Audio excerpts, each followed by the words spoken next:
Social media. Hundreds of millions of people worldwide use it daily through one or more of the hundreds of social media sites and apps that are available today. Recent statistics have found that 1.44 billion people use Facebook at least once a month. That's 72% of all online adults. And 62% of these monthly users use it daily, for a total of approximately 936 million daily users. With social media becoming such a large part of our lives, it's worth asking, can social media affect the way we feel?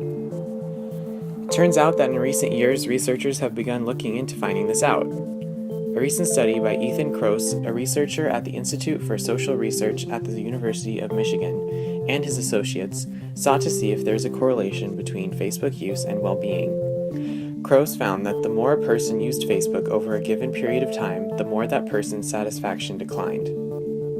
Yikes! Does this mean that using Facebook makes us sad?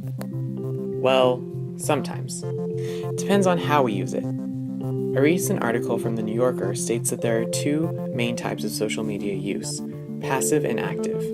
Passive use occurs when one simply scrolls through content without interacting or processing it. Active use, on the other hand, occurs when one engages with the content he or she is looking at in some meaningful way.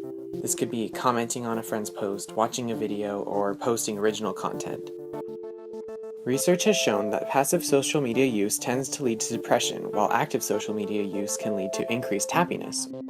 Unfortunately, most people tend to use social media passively much more than they use it actively. This explains why KROSS' study had the results that it did. Not only does the way we use social media determine how it affects us, but the content we view does as well. A study by BLEASE, a professor at University College Dublin, discusses Facebook depression, which is defined as the effective result of spending too much time on the social networking site Facebook.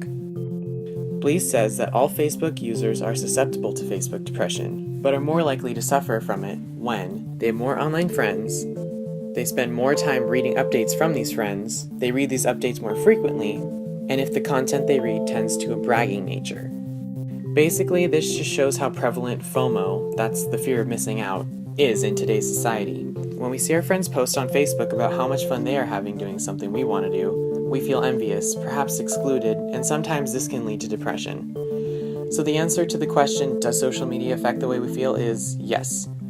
So what do we do to minimize the negative effects that social media can have? Well, the best thing we can do is periodically reflect and evaluate our personal social media usage, habits, patterns, amounts, types, to look at whether our current usage is efficient, effective, and helpful to our daily lives goals, need for social interaction, connectivity, communication, and information gathering.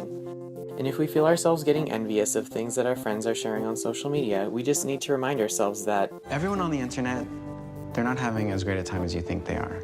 I guess people are just cropping out all the sadness.